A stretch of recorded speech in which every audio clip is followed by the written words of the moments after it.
Alrighty, welcome back to the nimrodjaune podcast. I'm your host, Jack Adwale, and welcome back.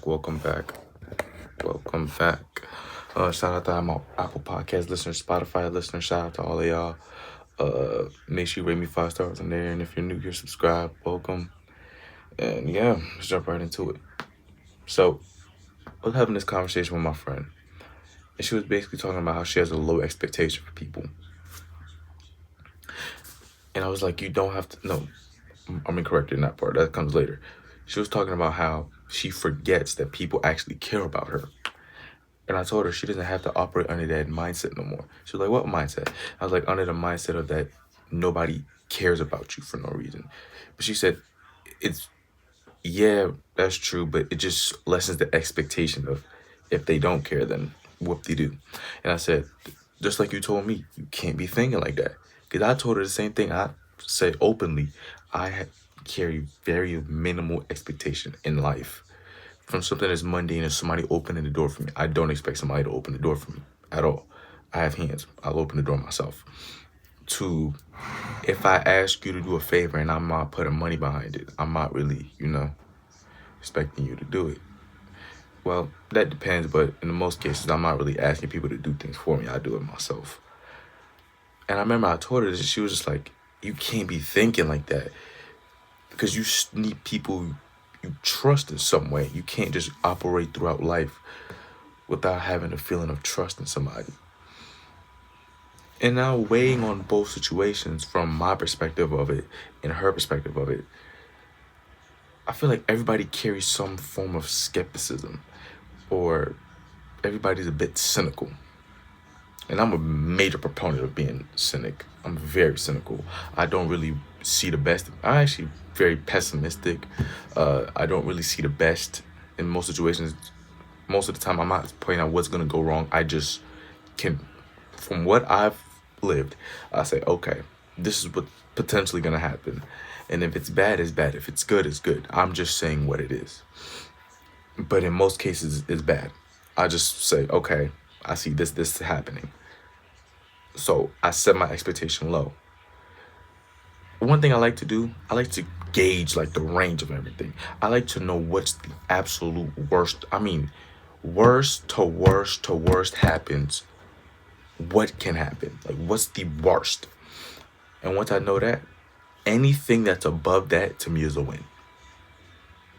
And I know that sounds like the bare minimum and things like that, but it's just better for me to operate in that that mindset, because there's nothing really that's forcing me or that's pushing me to not operate within that mindset. On the tip of expecting less from people is a very great example of this. And this is crazy how this life shit works, right? Me and my friend were coming from our second period. That's all the way on the 3rd floor of our school. Second period is on the 1st floor. We're walking to our second period. I see a girl that looks exactly like my friend. So I say her name. The person turns around. I look. Oh, that's not her at all. Unknowingly, I'm able to tell my friend just by the way they're built. Not saying it in a sexual way. I can just tell just off the way they're built. For some of my guy friends, I can tell by the back of their head. So I thought it was her. It's not her. Okay, cool. I come to find out later, that person had a boyfriend and cheated on him. Randomly. It was like, oh, you never really know who you're meeting.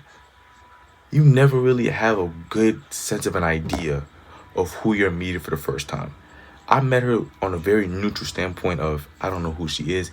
I don't know if she's a good person or a bad person. I don't know. I'm gonna mind my business, And then come to find out later, she cheated on her boyfriend. That's crazy. But every time I have a mindset which I say is negative, life always reinforces the same idea. So for it to continue being prevalent, even when I know it shouldn't. It's not good for me to carry this mindset of me being a cynic. It's not good. I should be optimistic. I should expect the best out of people. And maybe if I'm even using that word wrong, hopefully I'm using it right. Sometimes when I learn information and I see that person the next day or whenever I see him, I just like to smile. So I'm like, damn, nigga, you don't even know I know this. And that's another thing that's kind of scary, but it's a bit off topic. it's so scary how somebody can look at you, know everything about you when they're not supposed to, and just smile in your face obliviously, and you're just oblivious. That's one of the scariest shits possible, and I know it because I do it. I'll learn information. I'll laugh. I'll be like, wow, and I'll go see them next to me like, you don't even know I know this. You don't even know how I know this. That shit's scary. And I spoke about trust a while ago, but I won't even say I got trust issues. I just don't trust in general. I just don't. It's not my thing. Never has really been my thing for a while now.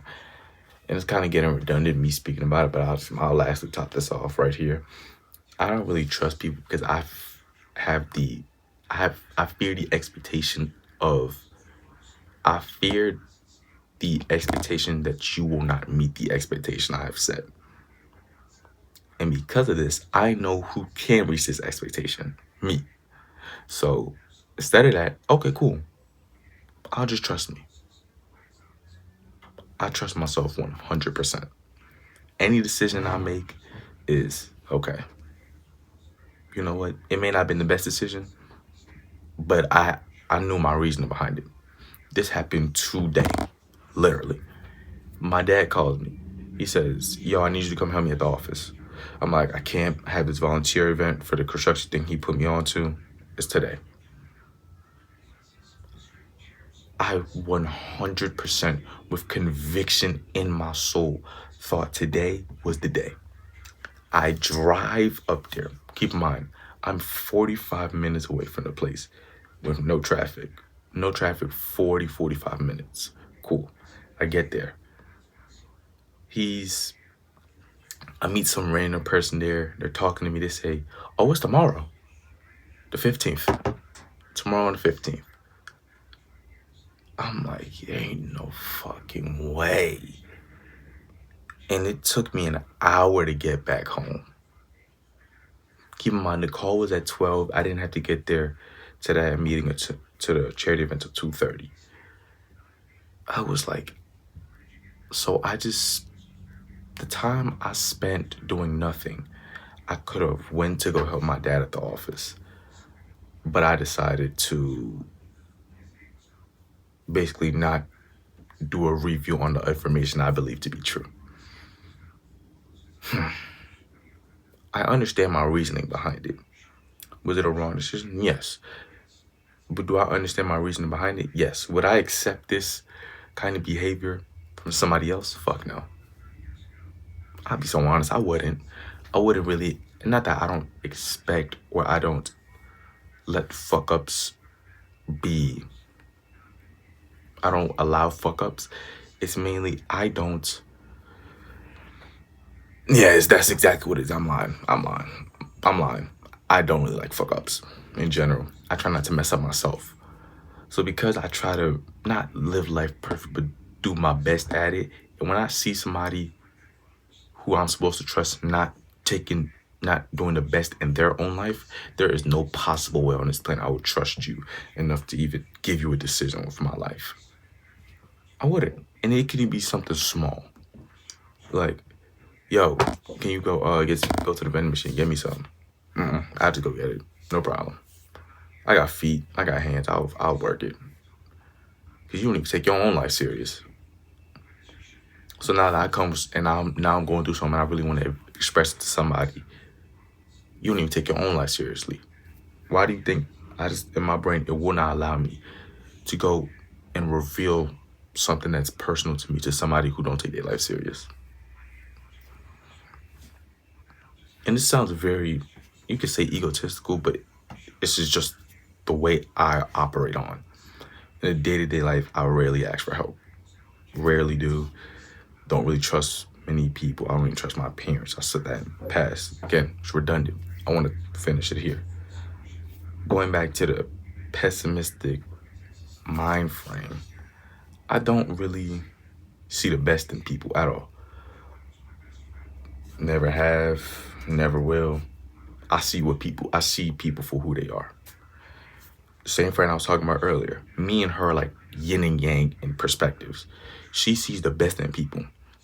I see people for who they are. We have a friend. that we share, she saw the best in this person. I saw them for who they are. And I would tell her, she's this way. But she was like, yeah, but she's also this. I said, not really. She's this. And as time went on and time progressed, I ended up being correct. And as slowly as I was correct, she slowly, you could say, somewhat detached her way. Just, you know, this is not what I want in my life right now. This is not what I want to be around. This is not what I want to even concern myself with. So I'll just back off. You do your thing. I wish the best for you. Just let me just withdraw just a tad bit. And this kind of sort of leans into the pessimistic side, because after seeing the people for who they are and seeing them for actually what they hide themselves and in contrast to what they present themselves, there's not really much for me to feel hopeful in people about at all. After seeing how, you could say, somewhat messed up myself is, after seeing how much of a mess I am as a person, my trust and just basic all around, you could say, optimism for people slowly just chipped away. Because I'm like, I know how much of a mess I am as a person. I know in my brain things I have to correct, because I know some of my actions are not the best. And I know if I want to go down a certain path in life, some of these actions will hold me back. You don't even know this in your own life. It seems, I look at people, and I'm not saying this to be negative. I'm friends with these people. I'm very cool with these people. I'm like, and I'm looking at them, and I'm like, you don't really know. And I'm not saying this in a demeaning way. I'm saying this in a way of, so for you to not even attempt to even learn somewhat, ignorance is bliss, I guess. Same friend that I was talking about, me and her, we've both agreed that, and I understand this to a certain degree on them not even trying, because actually learning about yourself is very difficult.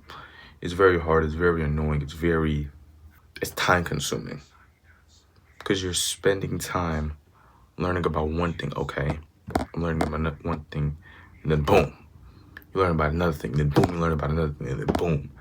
And now you're spending your time decompressing all the stuff that you are already okay learning, on top of the new stuff you just learned.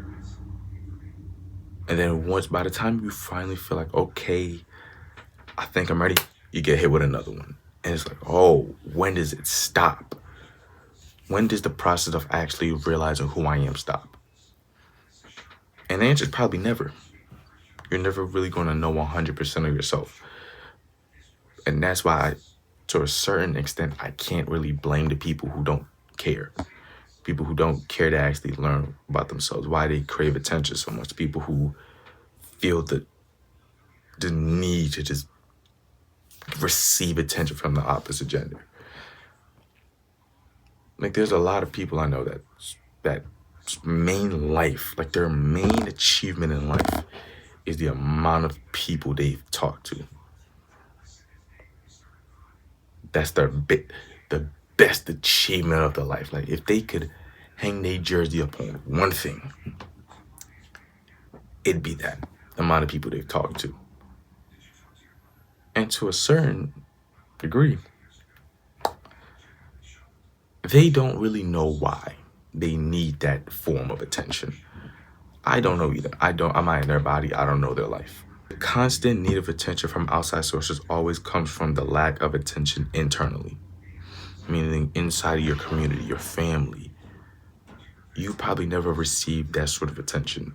So now that it's possible for you to get that attention from somewhere else, you chase it like a dog on fire. It's like a dog chasing its own tail. You're just running and running and running, never really confronting the main issue. And to me, it took me a while for me to even get to that point, to realize, oh yeah, it took me a while for me to even accept I crave attention. It took a while. Because there's this part of stuff like that now. I was like, oh, that's not me. That's never me. What? That's not me. I never do something like that. And then it comes out, oh, that is me. Oh, I do crave attention. Oh, I do these things that I claim I never do. Oh, I do claim to be above this certain standard. Meanwhile, I'm probably below the standard. Oh, that is me. Then I was a very real thing. And it took me a while for me to even accept, okay, yeah, you crave attention. Just because that took me so long, I could sort of empathize with people who don't even care to even maneuver in that lane. Because for some of them, it's never even been brought to their attention to actually understand why they are the way they are. It's never been brought to their attention. It was brought to my attention early on, which I'm grateful for. And I'm trying to get people around my age to actually learn about themselves. I got 2 people I'm trying right now to just really get them to get in their head and just basically be able for them get in their head and help them create a good image of who they actually are. And sometimes your delivery in it is very important. And this is I guess you could relate this back to pessimism. I'm gonna relate it back after I deliver this point. Your delivery in a lot of things is gonna be the driving factor for how it's interpreted. There's one friend I have where if I have to confront her with something, I have to confront her with the perspective of a child. I cannot be brash with it. I can't tell her the harsh truth because that's not the way she's going to accept the knowledge. You have to learn how to, I guess you could say, give people the grace and understanding. I guess you have to give people the grace and catering to how they want to be taught or how they want to be criticized. You can't criticize everybody or give somebody the truth the same way. Some people have to get it dumbed down. Some people, you can just give it to them harsh, just straight like that. That kind of relates to it. This kind of relates back to my pessimism because every time I've given somebody the truth or I've told somebody what I personally believe, it's always never what they really want to hear. It's always kind of like the negative news. Like there's good news and bad news. It's always mainly the bad news to them. And in general, it's probably not even bad news. It's like, oh, it's like regular. It's nothing grand. But it's bad news to them because it's something that they don't want to hear or they've repressed. Like I remember I told one of my friends, this is when I was still operating on the mindset of I can just say it how it is because that's who I am. I changed that. But I basically told her, you crave attention, and then when you gain said attention from wherever you gain it, you like to gain attention about the fact that you're gaining attention. I can't be that harsh with somebody and then expect them to receive it the way I said it because I said it that way. And they have to cater to how I feel. When you're trying to tell somebody something, you're catering to how they feel. It's never about you. It's about them. Because at the end of the day, it's up to their interpretation to them to reflect on what you said. That's just my personal belief on it. And that's really, I guess you could say, kind of the main headspace I've been, I guess you could say, debating this past couple of days. But yeah, shout out to all my Apple podcast listeners, Spotify listeners. Shout out to y'all. See y'all next week. Peace.